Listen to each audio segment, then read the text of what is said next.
Welcome to Act 4 of Hamlet.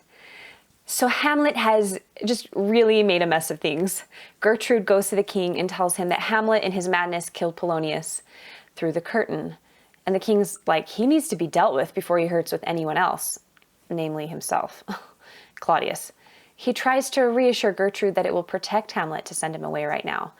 It'll give him some time for things to blow over before Hamlet has to face any of the consequences. Hamlet has dealt with the body, but he won't tell Rosencrantz and Guildenstern where he stowed it.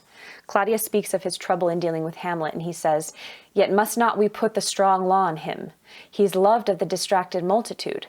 So the people of Denmark love Hamlet, and if the king were to kill him outright, then he would not be as favored as king. So he has a similar problem of inaction that Hamlet does. His hands are tied in a similar way that Hamlet's have been tied. Hamlet is brought before the king and he is forced to keep up this fake madness. He's got to continue it whether he likes to or not. And he goes on about how Polonius is at dinner, but he is the dinner. He's eaten by worms and maggots. Hamlet eventually says, you'll be able to follow your nose to the smell and be able to find him. And then Hamlet's sent off to England, and the king speaks in private of his plans to have the King of England deal with Hamlet for him. In scene 4, we get to see Fortinbras. Remember him, the Prince of Norway? Now he's ready to march with his army across Denmark to invade Poland. Hamlet is supposed to be leaving for England, but he stops to let the audience into his mind for a minute. "How all occasions do inform me and spur my dull revenge." He's frustrated about how everything's gone down. He had his chance. He could have killed the king when he was praying, and then he did try to kill the king, and it was the wrong person. Everything's stopping his efforts. Nothing's going right, and now he's being sent to England. Now he's not even going to even be there. He feels like maybe he's been overthinking his strategy, and he says that perhaps his thoughts have been quartered. "Hath but one part wisdom and ever 3 parts coward." So his hesitancy is mostly wisdom and, partly cowardice maybe. This comes after realizing that Fortinbras is going to go to war for a small piece of land in Poland. People will die for it, and it's not even that important of a piece of land to own. He doesn't even have that good of a reason to act, yet he does. And Hamlet has a good reason, and yet he waits. He waits because now that he's killed Polonius, he has to be even more careful about killing the king. He says what is holding him back is some craven scruple of thinking too precisely on the event. So maybe he's just been, too much in the strategy of it all. And now he's too late. He's being taken away to England. In scene 5, we jump over to view how Ophelia is taking everything that has happened. I feel so bad for Ophelia. Hamlet probably really loved her, and she probably really loved him, and then her brother and her father tried to keep her from him. And then suddenly, Hamlet is using her to further his reputation of madness. And then her father is using her to get to Hamlet. And now it has all gone so far that her father has been killed by the man who loved her and then used her. And it has actually driven her mad. Hamlet has been pretending, but Ophelia seems to truly have lost her sanity.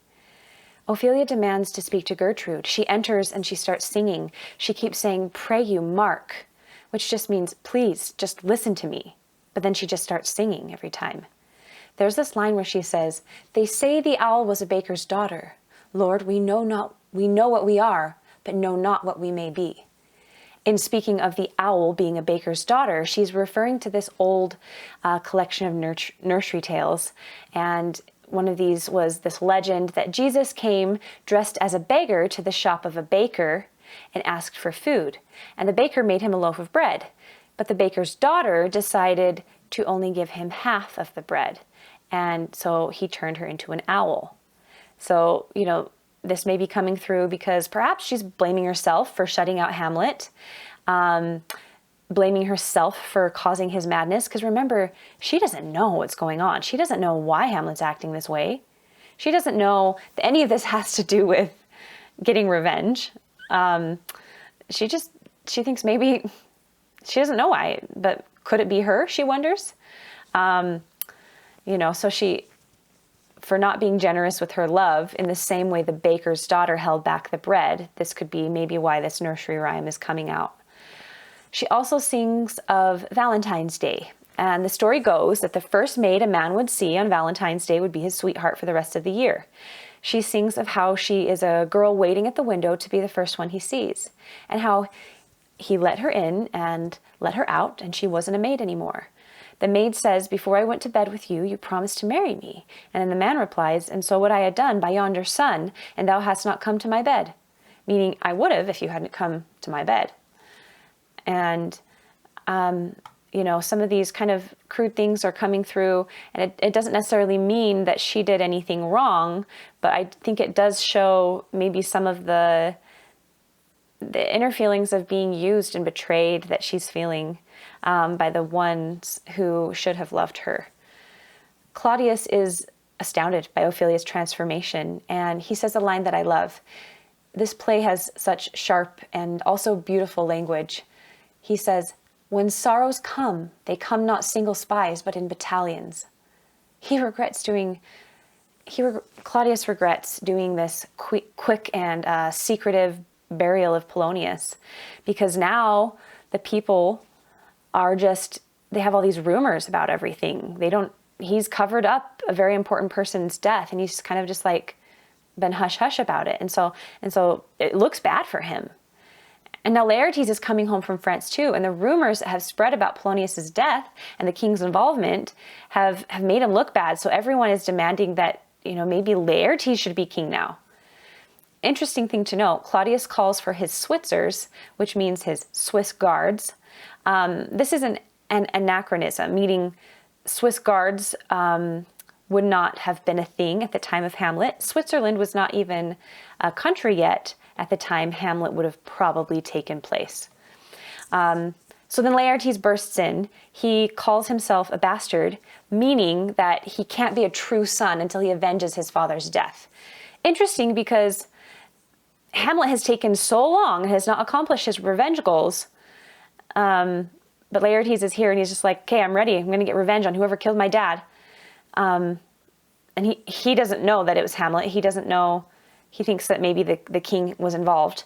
But let's look for a second at this idea. Is Hamlet weaker than Laertes? If we look through the lens that Hamlet wants the throne, you can't really compare the two men fairly. Hamlet has to convince the people that their goodly new king was a murderer.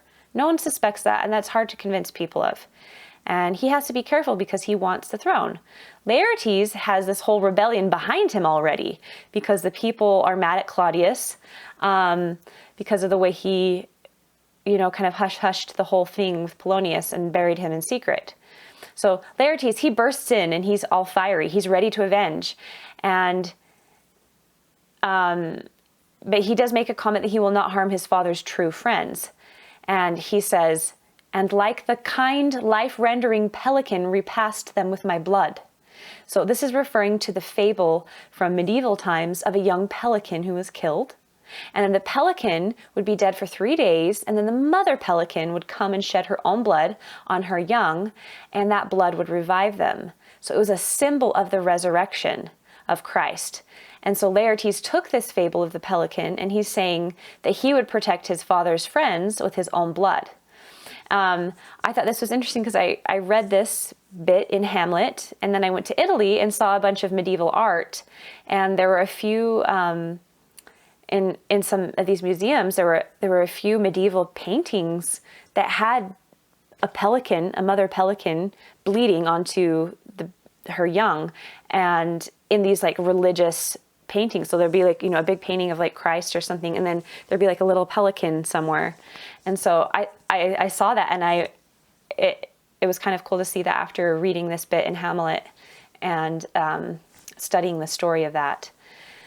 It was not something I knew before reading Hamlet.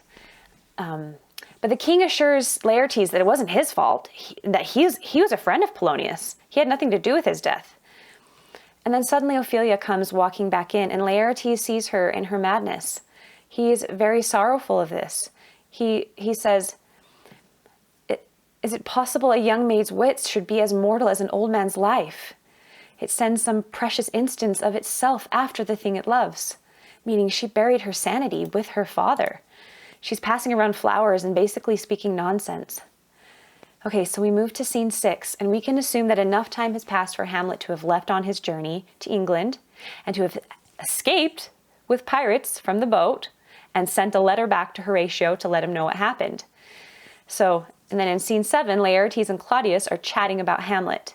And the king says he hasn't gotten rid of Hamlet yet because, number 1, he does not want to upset his wife. And number 2, the general public loves Hamlet enough that it would make the king look bad to the public. And, you know, the king's already worried about that because he already looks bad because he botched the whole thing with Polonius. Even though he didn't actually kill him, he just was secretive about it. But Laertes doesn't care. Hamlet ruined his family. The king assures him that you must not think that we are made of stuff so flat and dull that we can let our beards be shook with danger and think it pastime. Meaning, don't think I'm too lazy and dull to just sit around and see it all as a game when I'm seriously threatened. And we as an audience know that he sent Hamlet to England with the intent that he would be killed there by the King of England. So he's not that worried.